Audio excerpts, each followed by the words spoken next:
worship from several locations today, so you will see the service move back and forth between us. Most of our sharing happens in the Zoom chat box, which is not posted or shared publicly. We use the chat features for greetings, song lyrics, affirmations and applause, and items shared from the heart. We will be turning the chat on and off during the service today.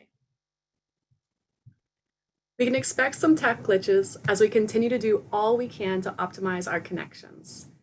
If you experience any technical issues during the service, you can reach out to Joe Celine or another member of the tech team for assistance when the chat is on. We appreciate the grace as we all remember it's about connection, not perfection. Last, I hope you will find a candle or a chalice and a moment we can light them together. Thank you for your grace and adaptability as we all learn together. Good morning. Let's sing together This Little Light of Mine. It's hymn number 118 in the gray hymnal. And you might want to follow the lyrics in the chat because we're going to add a few extra verses today. Here we go.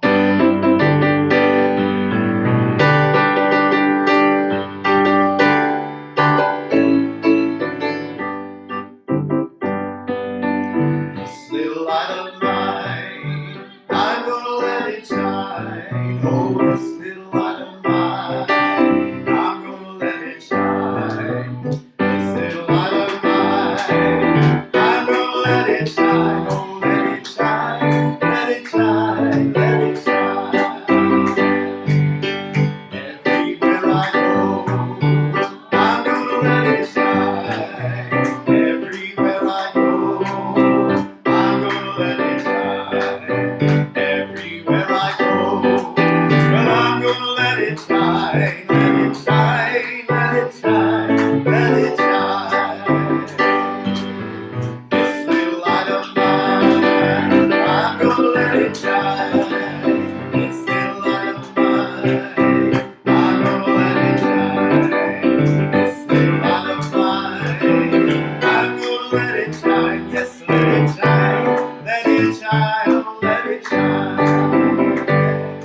Well, I've got the light of peace and love, and I'm gonna let it shine. I've got the light of peace and love, and I'm gonna let it shine. I've got the light of peace and love, I'm gonna let it shine. Yes, let it shine, let it shine, oh, let it shine. I've got the light of freedom, I'm gonna let it shine.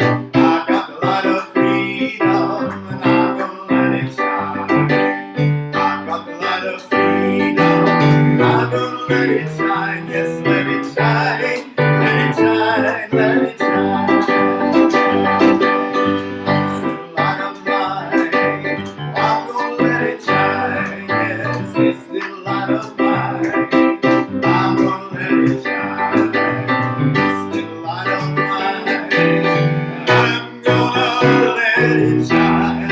Let it shine. Let it shine. Oh, let it shine. Yes, let it shine. Thank you for singing. Good morning. Welcome to the Olympia Unitarian Universalist Congregation online worship service. The OUUC community comes together in the mutual promises and possibilities of our covenant. We commit to live out our mission to be a liberal religious community that opens minds, fills hearts, and transforms lives. We're so glad that you are joining us this morning, wherever you are. My name is Janet Spencer, and I use she, her pronouns. I am a member of the worship arts team, and I'm celebrant this morning. Leading worship with me today is our minister, Reverend Mary Gear. Sarah Lewis, our Director of Community and Faith Development, and Troy Fisher, our musical director.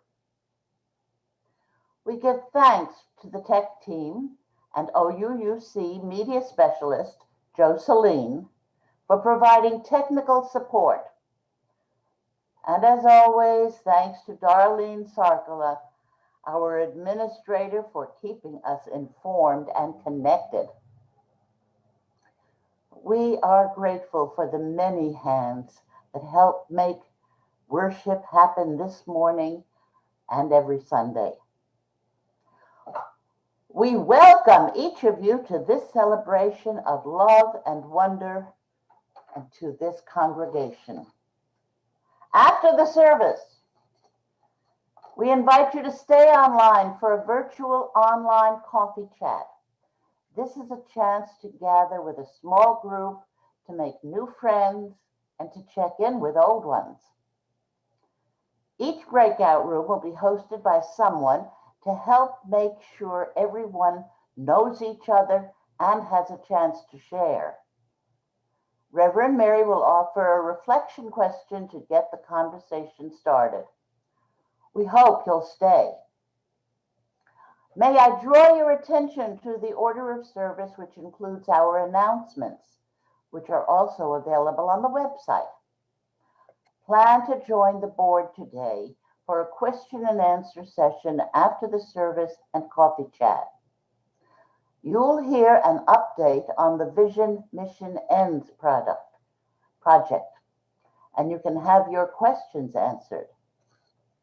Speaking of the VME project, the board is seeking a few more volunteer writers to help draft the language for the Vision Mission and Ends from all of the input they'll be receiving. They would appreciate a diversity of voices and perspectives. If you are interested, please reach out to Rich Kalman or another board member, many of whom will be available right after the coffee chat. There are many opportunities to stay connected in our community because social distancing doesn't mean social isolation. Please check the website regularly.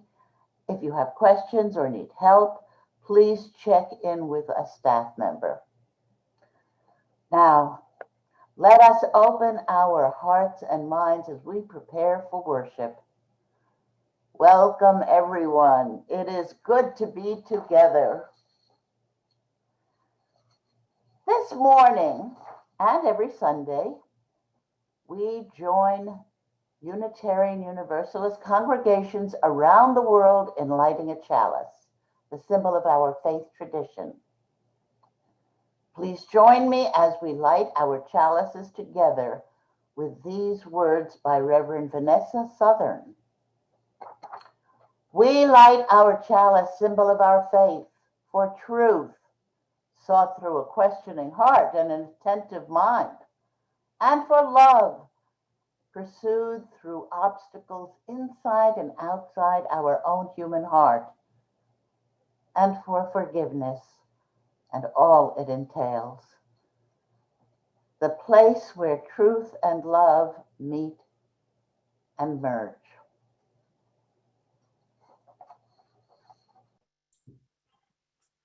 Good morning, everyone. Our opening words this morning are offered by the Reverend Dr. David Breeden, titled Here for Beloved Community. May I be all in for beloved community. May I be all in despite the challenges. May I be all here for beloved community. May I be ready for the beauty because I long for the possibilities. Yes, I am here for beloved community. May I see the beauty of you in community, of us in community. May we be the beauty of beloved community. May we be the dream together. We join here for beloved community. Come, let us worship together. Let's sing together our opening hymn. Hymn number 121, We'll Build a Land.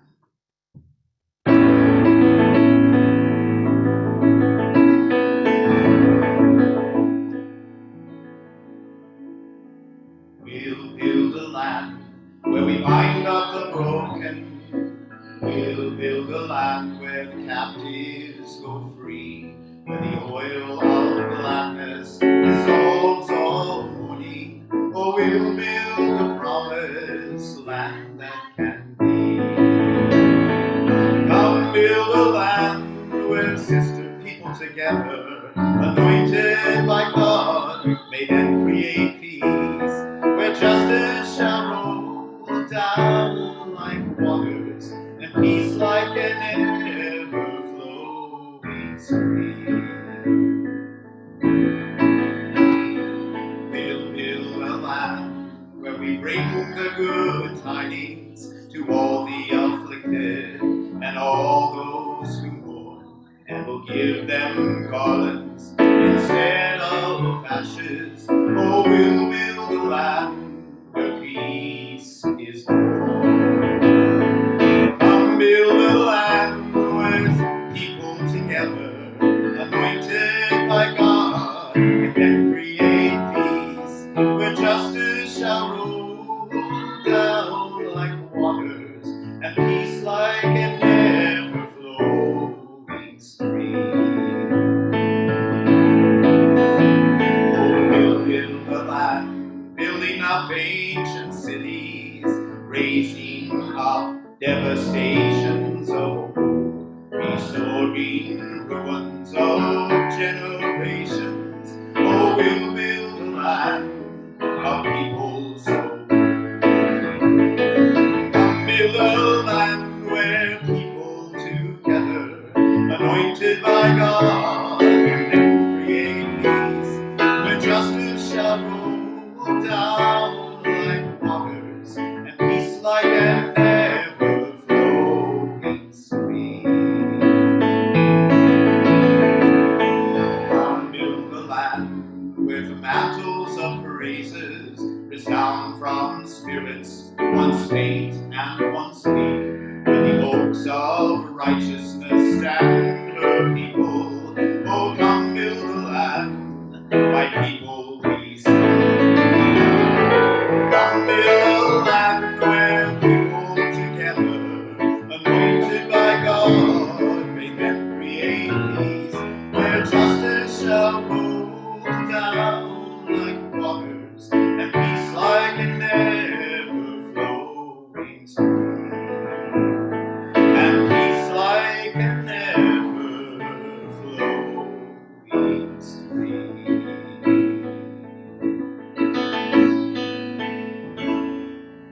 Thank you for singing.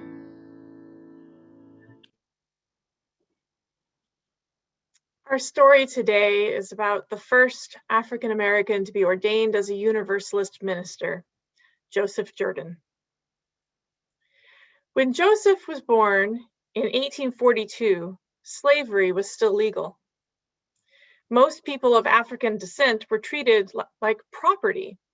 They were bought and sold, and they had no rights. Whether enslaved or free, people of color were not treated with respect. Joseph had been born free in a small community on the Elizabeth River. He was fortunate and learned to read and write. At a very young age, he began to work on the river, harvesting oysters. But then when he was 21, he moved to the city of Norfolk, and he found work and eventually became a carpenter, building furniture and houses with his hands. He married and had 3 children, and they built a life together. The Civil War had ended by now. Slavery was gone, and many other people needed to build new lives. Joseph worked hard, bought land, and built more houses, which he rented to other families. But even though people could no longer be bought and sold, true freedom had not yet arrived for African Americans.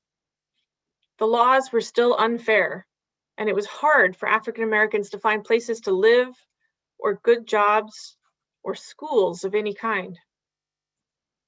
Joseph became a Baptist minister, and when he preached on Sundays, he sometimes spoke of the sins of the white oppressors and how God would surely punish them by sending them to hell for eternity. Then a friend gave Joseph a book called The Plain Guide to Universalism. And he read of God's promise of salvation to all, the powerless and the powerful, the oppressed and their oppressors alike. Universalism said that everyone, no matter who they were or what they had done, was a child of God. Joseph stopped preaching his message of vengeance, and he began preaching a message of respect and love for everyone. He wanted to learn more about the Universalist faith, so he went to Philadelphia to study with a Universalist minister at a Universalist church. The people there treated him with respect. And then the 7 members of the Universalist Ordaining Council found him to have a clear and bright mind and gave him a unanimous recommendation as a Universalist minister.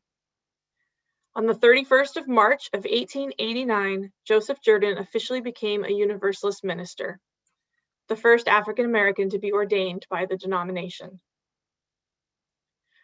Joseph returned to Norfolk and opened the first Universalist Church of Norfolk in a rented room. He built the pulpit with his own hands.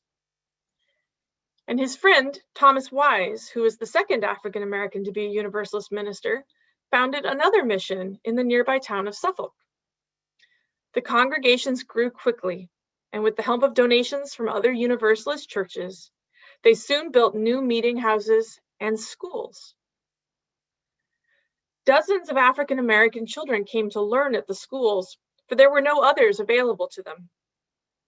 Joseph knew that education was vital and would help people with lives of dignity and purpose.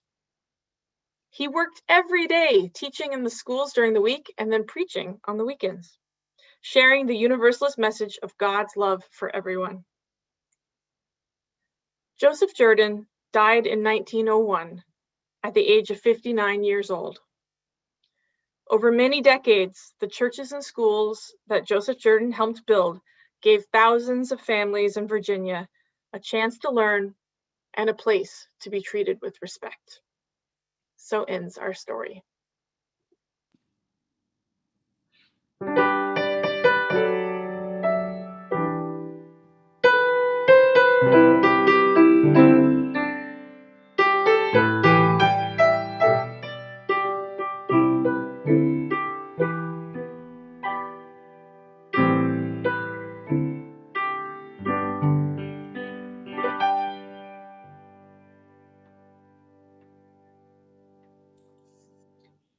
We came together in community this morning, bringing all that is in our lives. In this space, we draw on the strength of our beloved community to listen deeply and hold all that we bring here with us today. If you would like to send in something to share, please look for the link on the online worship page on the OUUC website, or send me an email and we'll bring it into the service next week. In this space, we share from our hearts what brings us joy and sorrow, and what brings us worry and delight, and what makes us afraid and what makes us dance. Let's open our hearts to the complexity of all life, ours and others.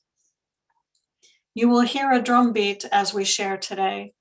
It brings into our awareness that our individual hearts beat, and together we create the heartbeat of our community. Right now, I invite us to take a deep breath together, in and out. And let's open our hearts to receive the complexity of all that is in our lives and our community today.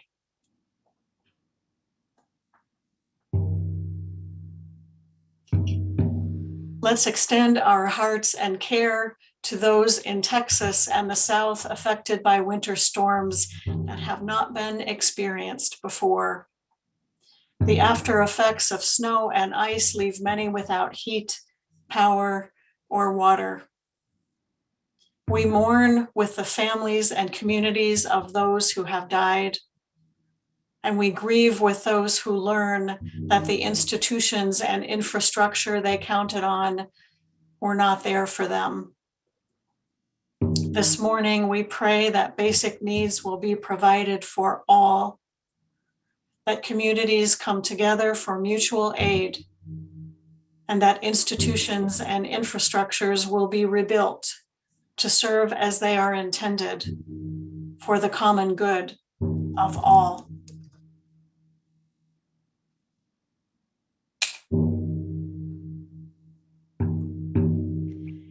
Lee Doyle and Beth Johnson celebrated their 22nd anniversary as a couple and years in their home. Rich years of many experiences. And Beth and Lee were also sad to learn of the passing of a dear friend who had been Beth's friend for 60 years. Agnes leaves a void in the hearts of many people she touched. Beth and Lee, we hold you in love in your celebration and in your sorrow.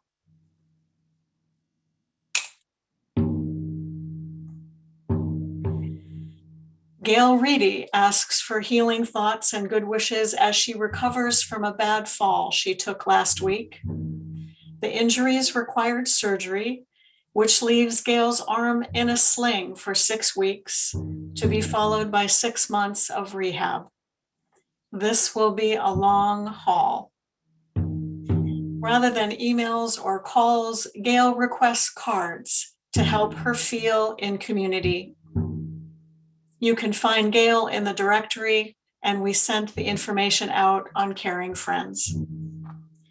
Gail, we send you our love and good wishes for a full recovery.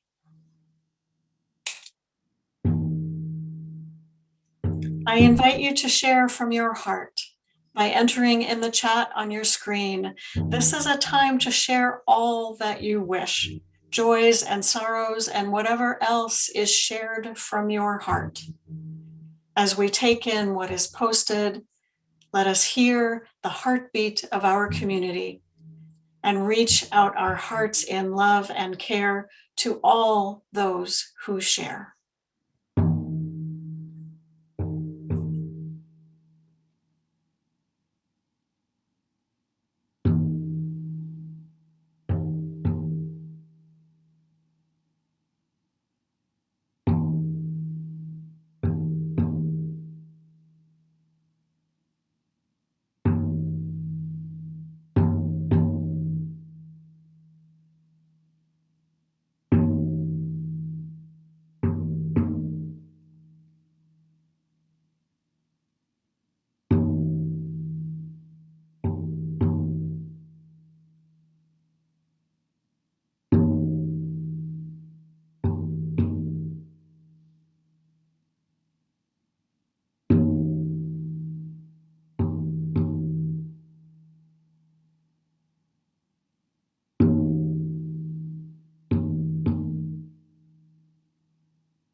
I place a stone in the water for all that has been shared and is being shared from the heart.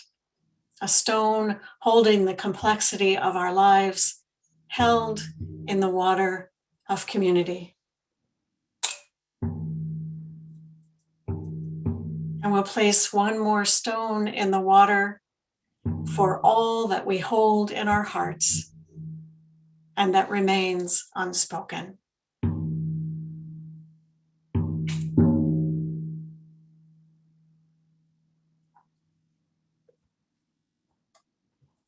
I invite you now into a time of reflection, prayer, and meditation with these words inspired by Margaret Keipe.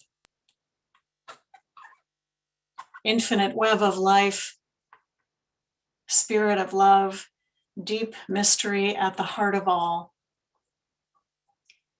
The journeys of our lives are never fully charted. There come to each of us deserts to cross, barren stretches, where the green edge on the horizon may be our destination, or an oasis on our way, or a mirage that beckons only to leave us lost. When fear grips the heart, or despair bows the head. May we bend as heart and head lead us down to touch the ground beneath our feet. May we scoop up some earth to hold in our hands and receive what the earth would teach us. It holds the warmth of the sun when the sun has left our sight, as it holds the cool of the night when the stars have faded. Hidden among its grains are tiny seeds, at rest and waiting, dormant, yet undefeated. May we believe in those seeds and in the seeds within us. May we remember in our dry seasons that we too are desert flowers. Amen, and blessed be. Let's hold a moment of silence together.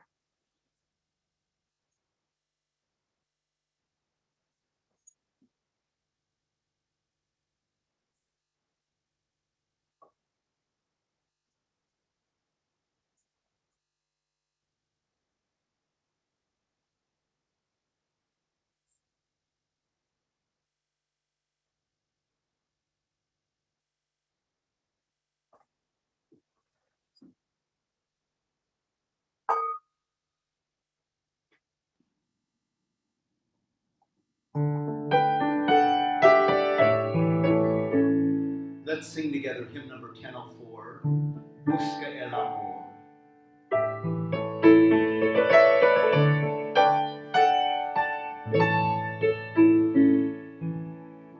Examine that love of yours as you look for the love on your high shelf. Past the pleasure and passion for your own self, for the love that's reaching someone else.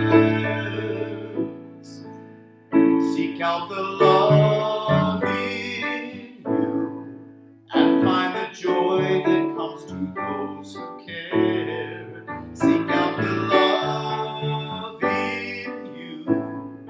It only grows whenever it is shared. Seek out the love in you and find the joy that comes to those who care. Seek out the love in you. It only grows whenever it is shared. Seek out the love in you.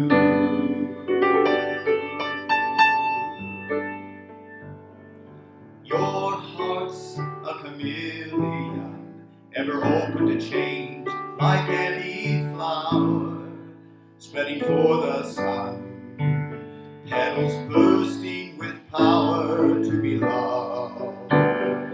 That's reaching someone else.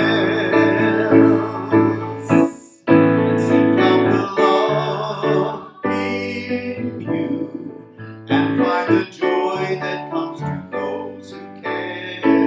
Seek out the love in you. It only grows whenever it is shared. Seek out the love in you, and find the joy that comes to those who care. Seek out the love in you. It only grows whenever it is shared. Seek out the love in you.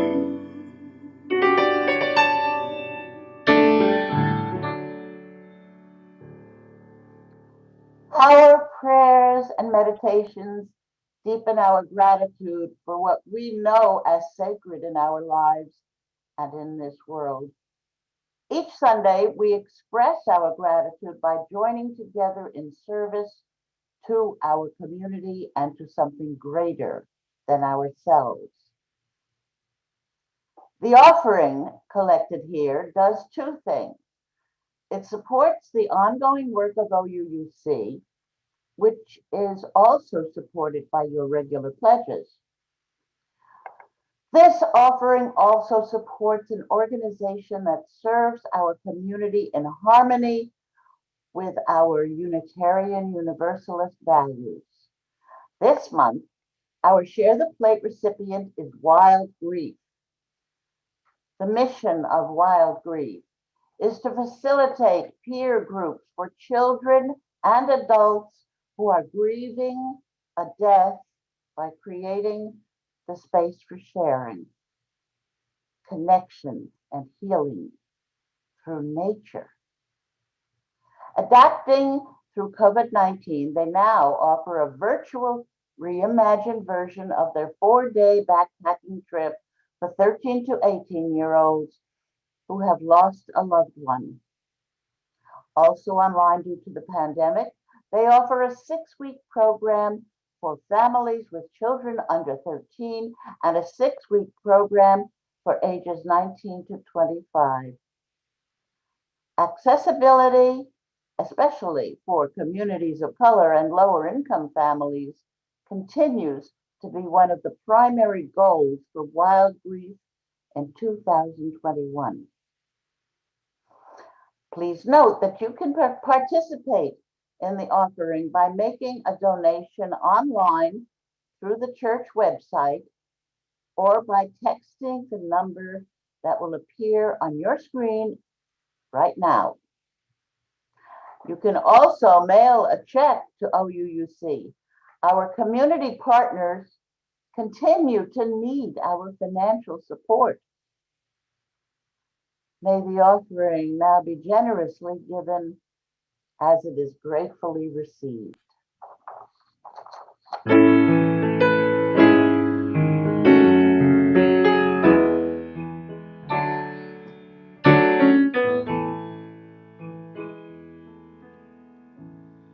I wish we could live forever, then melt into the sun, melt into the sun. Time's gonna change you once it gets you on the run, get you on the run. There will be a light, there will be a light. There will be a light, there will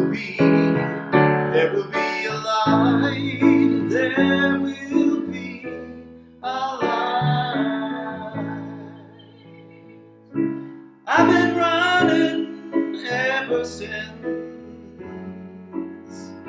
since I was a child. Some call it free and some just call it wild. You can sing with me. There will be a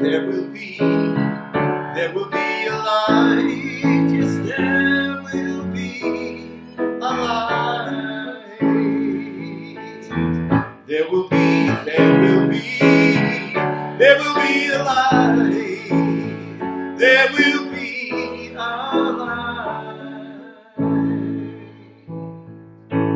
Let the warmth of my love dry away all of your tears. Fear not, I am with you. I will fear not, with you here. And there will be a light. There will be a light. There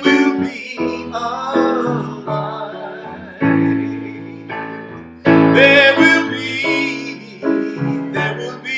a light. There will be a light. Let's do it one more time.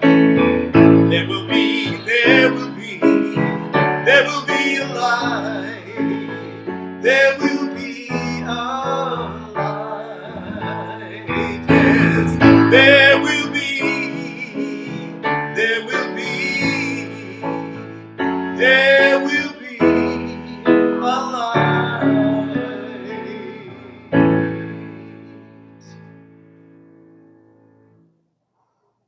Thank you for your generous gifts.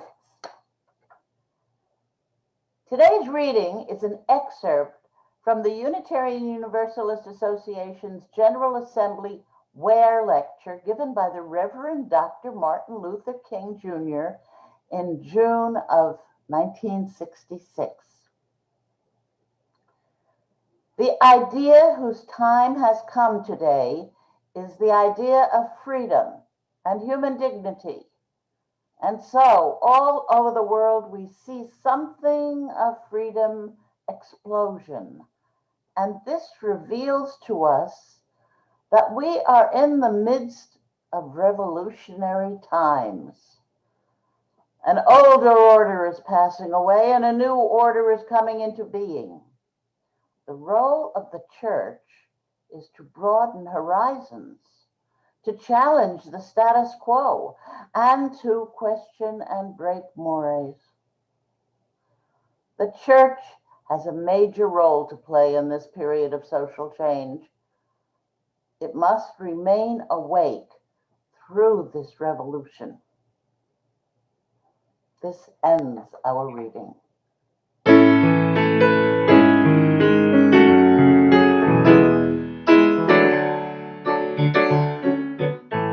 Go ahead and sing along. There will be a light. There will be a light. There will be a light. There will be a light.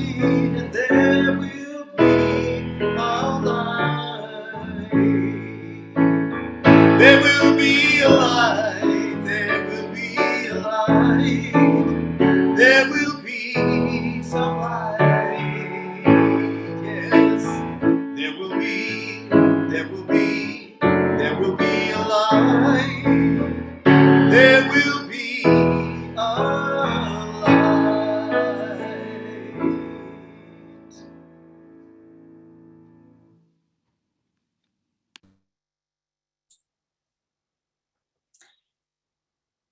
The only certain remedy is an appeal to law. Lawbreakers must be made to know that human life is sacred and that every citizen of this country is first a citizen of the United States and secondly a citizen of the state in which he belongs. The strong arm of the government must reach across state lines whenever unbridled lawlessness defies state laws, and must give to the individual under the stars and stripes the same measure of protection it gives to him when he travels in foreign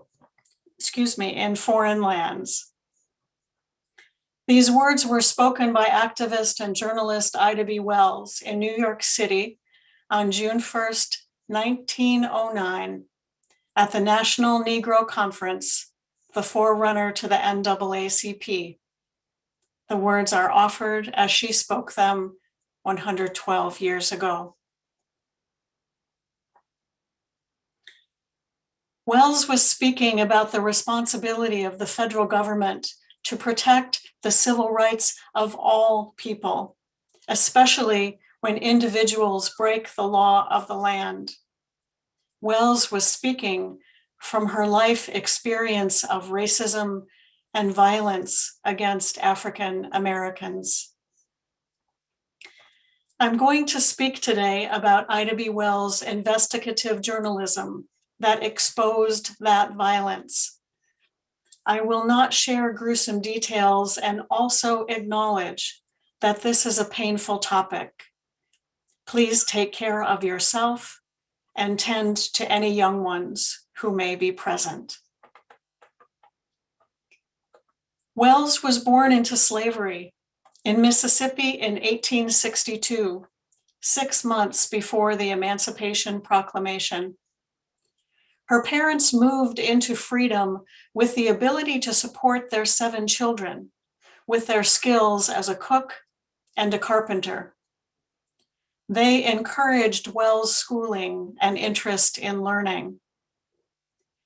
When she was 14, a yellow fever epidemic took the lives of her parents and younger siblings. And so Wells left school and moved to Memphis to take a job to support her family. With the help of an aunt, she worked, raised her siblings, and completed school as she was able. She was part of the urban migration of Blacks to the cities, where there were social clubs, cultural clubs, and Black-run newspapers. Wells' formative years were during the post-Civil War Reconstruction era, with promises of opportunity and freedom. She also lived through the dismantling of those promises.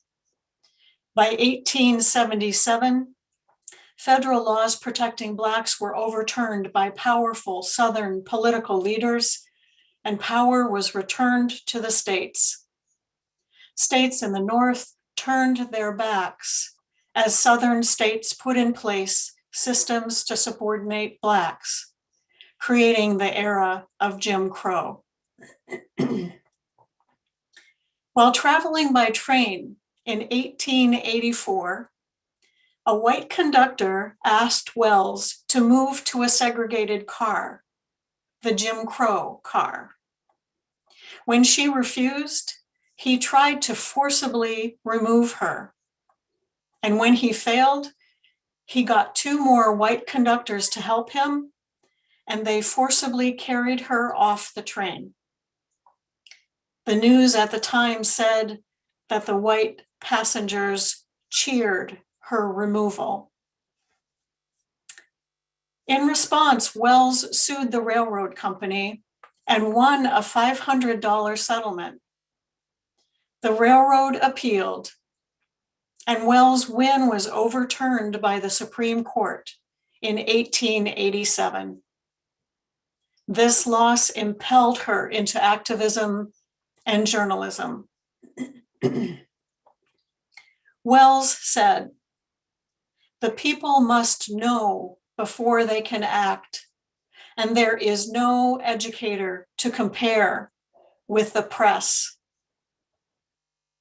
In 1889, Wells became a partner with Reverend Nightingale, pastor of the Beale Street Baptist Church, in a newspaper called The Free Speech and Headlight. With the support of his large congregation and a growing Black community in Memphis, the newspaper flourished, allowing Wells to leave her teaching position for full-time journalism. Another formative event for Wells happened in 1892, when 3 of her male friends were lynched. These Black men were owners of the People's Grocery Company, a small, thriving store that served the Black community. White shop owners in Memphis saw the People's Grocery as competition, so they attacked the People's Grocery and its owners. The owners fought back, shooting one of the attackers in self-defense. Unfortunately, you know how this ends. Wells' friends, the owners of the People's Grocery, were arrested.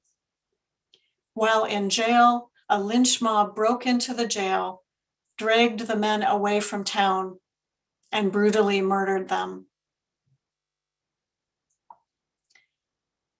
Wells wrote, "The appeal to the white man's pocket has ever been more effectual than the appeals ever made to his conscience." In her grief, Wells used the power of her pen to encourage Black people to leave town, taking their money with them. It's estimated that 6,000 people left Memphis, moving west to the Oklahoma Territory.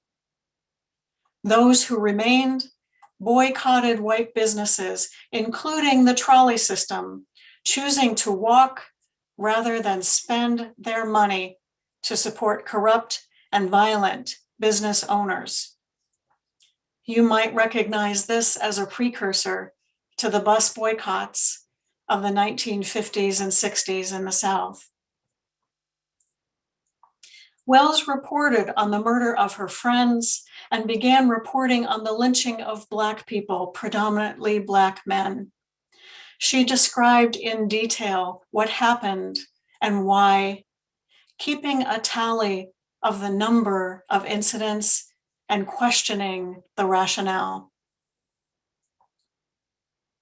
Wells said, "I am only a mouthpiece through which to tell the story of lynching, and I have told it so often that I know it by heart. I do not have to embellish. It makes its own way." In response to her investigative journalism and activism, Wells' newspaper office was destroyed, and she was forced to leave Memphis in fear of her life. She moved to Chicago, where she flourished. She was the beginning of the great migration of Blacks from the South to the industrial cities of the North. Wells worked on many projects in Chicago, including helping to create settlement houses for Blacks newly arrived there from the South and in need of help with practical things, as well as adjustment to a very new culture. In Chicago, Wells developed many organizations for African American women and for social reform. She became a tireless worker for women's suffrage and participated in the 1913 March for Universal Suffrage in Washington, D.C. Wells worked with Unitarian Jane Addams to successfully block the establishment of segregated schools in Chicago. And even though she no longer lived in the South, Wells remained diligent in her anti-lynching crusade, writing Southern Horrors, Lynch Law in All Its Phases in 1892, and The Red Record in 1895, telling the truth and exposing the horror of lynching in America. Wells said, "I honestly believe I am the only woman in the United States who ever traveled throughout the country with a nursing baby to make political speeches." In 1895, Wells married an attorney and editor of one of Chicago's early Black newspapers, Ferdinand L. Barnett. In addition to Barnett's 2 sons from a previous marriage, the couple added 4 children of their own to the family. Wells did not retire to the home as was socially expected, but continued writing and organizing. She worked closely with Frederick Douglass to proclaim that it was Black labor that built this nation. She joined with W.E.B. Du Bois and others to further the Niagara movement.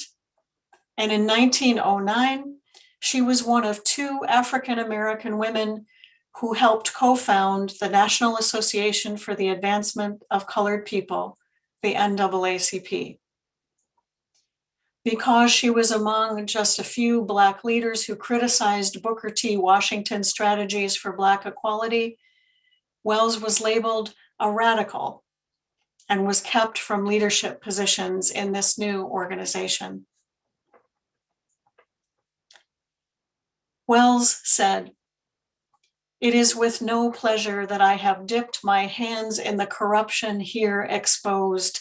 Somebody must show that the Afro-American race is more sinned against than sinning, and it seems to have fallen upon me to do so." Wells worked diligently and relentlessly to bring the message of freedom from violence and oppression to the United States and Europe. She was a voice for those who could no longer speak. She helped form anti-lynching groups here in the US and in Britain. In 1930, Wells was so frustrated by the nominees of the major parties that she decided to run for a seat in the Illinois State Assembly. She was one of the first Black women to run for public office in the United States. She died just a year later. Wells started writing her autobiography in 1928 because she wanted young Black people to know true history. She never finished the book. It was published in 1970, edited by her daughter, Elfreda Barnett Duster, with the title Crusade for Justice, the autobiography of Ida B. Wells. Wells said, "Our country's national crime is lynching.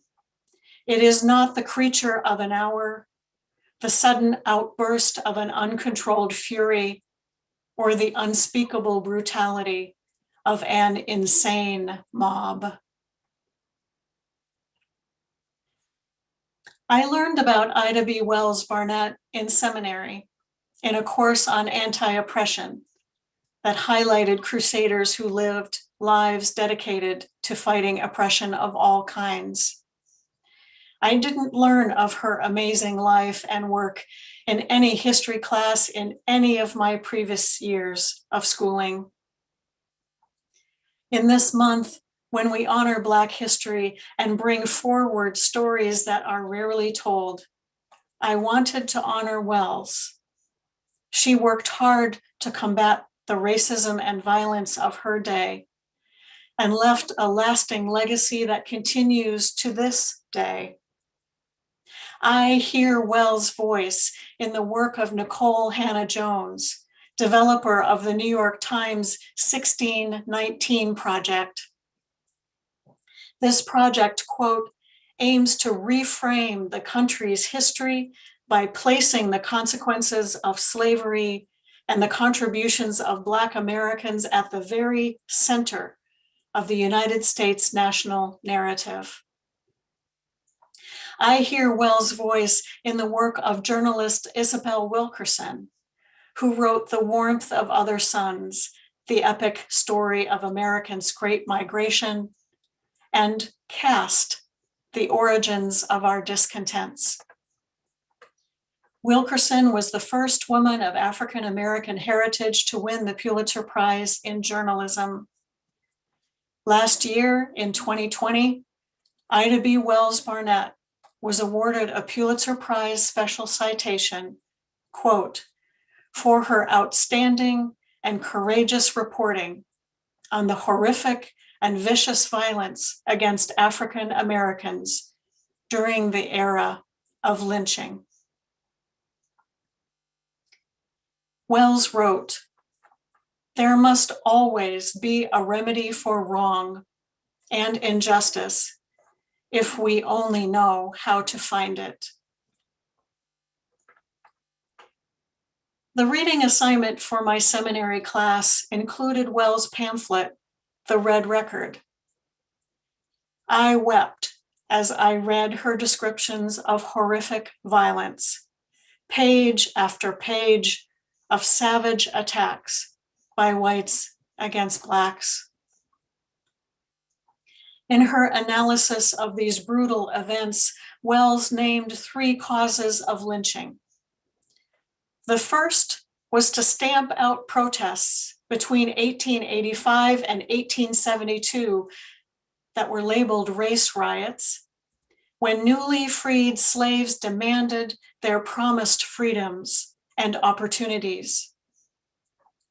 The second reason for lynching was the stated fear by whites that Black people would take over if they could vote. And the third reason for lynching was that Black people, especially Black men, were labeled as dangerous, especially to white women. These 3 reasons should sound familiar. They are part of the landscape we live in today. We see it in the vastly different responses by the National Capitol Police to the Black Lives Matters protests last summer, and the response to the invasion of the Capitol and attempted coup of our government by predominantly white people last month. We see it in the responses of many states to the historic African American turnout in last November's election. In these last 3 months, there have been over 165 bills introduced in states across the country to restrict access to voting. And we see it in the disproportionate number of Black men arrested, prosecuted, and incarcerated in what Michelle Alexander calls the new Jim Crow. The underlying causes of violence from Wells' time remain with us today. As I have reflected on the intersection of Black History Month and our spiritual theme, my mind and heart return again and again to the barriers to beloved community. A fundamental and foundational barrier is racism. As activist Nelba Marquez Green says, racism isn't the elephant in the room, it is the room. Our institutions were and are formed with a history of slavery and within an environment of racism. From the existence of the Electoral College and the US Senate to our systems of law enforcement, education, healthcare, and social services. The stories we tell about our country's founding and history are written by those with power, and they, we who are white, have created a system that has said for centuries that normal, the norm to be revered and aspired to, is white, male, heterosexual, educated, able-bodied, and possessing land and wealth. That is the foundation of white supremacy culture. There is only one ideal. All others are less than and unworthy. Wells wrote, "The way to right wrongs is to turn the light of truth upon them." We are in historic times. Perhaps every generation says that there is a revolution happening, that the old order is dying and a new order is coming into being. And yet it sure seems that way to me right now. So many of us are shining a light on our history, our nation, our community. We, the people, are shining the light of truth. The image that comes to my mind is that we as a nation over time have built this big rambling house we call truth. And this is a time when we are shining a light throughout that big rambling house, shining a light in the dark corners, the cubby holes, the cracks, and the crevices. We are asking, is this really true? Is this still truth? And was it ever? And we're asking, is this all? Is this all the stories? Are there truths that are missing? Should our house have more rooms and be big enough to hold many stories and truths? As a people of faith, we are called to shine a light in our house of truth, the houses that we build as individuals and those that we build as a community. What do we as a community hold as true? What would we find if we shone a light in our dark corners, cubby holes, cracks, and crevices? Is our house big enough to hold more truths, more stories? And how would we invite and welcome them? These are the questions that the Unitarian Universalist Association has been exploring in the recently published Widening the Circle of Concern, which lays out the experience of Black, Indigenous, and people of color in our congregations. And this is the work that a group of us at OUUC is doing and exploring as we apply Widening the Circle to our community. Those of you participating in the Vision, Mission, and Ends project are also engaged in this work of shining the light. These are the questions I will invite us to bring into our breakout rooms and into our lives. The song today reminds us that there will be a light. There will be a light. Like a beacon of hope, may we be the light, shining into the dark corners and crevices, helping to illuminate a path to the beauty of beloved community. May this be so. Blessed be. Let's hold just a moment of silence together.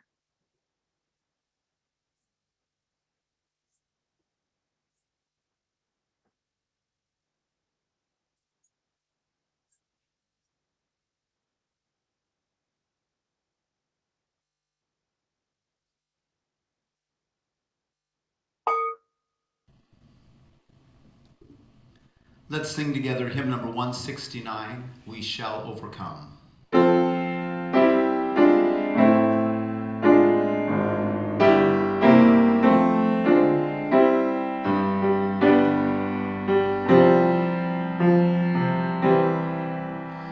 We shall overcome. We shall overcome. We shall overcome someday. Oh, deep in my heart, I do believe that we shall overcome someday. We'll walk hand in hand. We'll walk hand in hand. We'll walk hand in hand someday. Oh, deep in my heart, I do believe we'll walk hand in hand someday. We shall all be free. We shall all be free. We shall all be free someday. Oh, deep in my heart, I do believe we shall all be free someday. We shall live in peace. We shall live in peace. We shall live in peace someday. Oh, deep in my heart, I do believe we shall live in peace someday.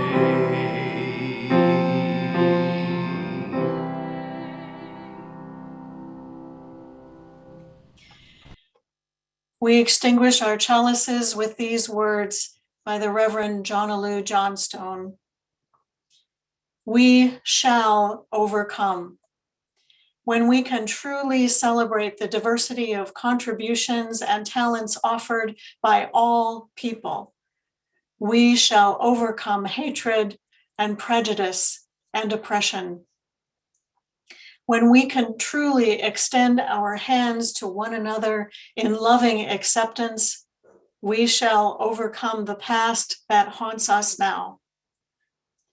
Living in peace and freedom, we shall overcome the wrongs that have happened and the debts left unpaid. Let us join together in that commitment to overcome.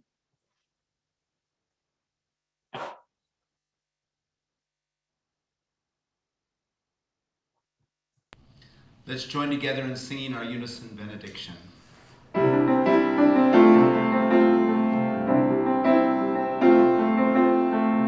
How bountiful the blessings that surround us. We come together grateful to be one. As we go forth and greet the days unwinding, the circle grows as pebbles thrown to pond. And know that Spirit guides us on our pathways, abiding in our hearts, the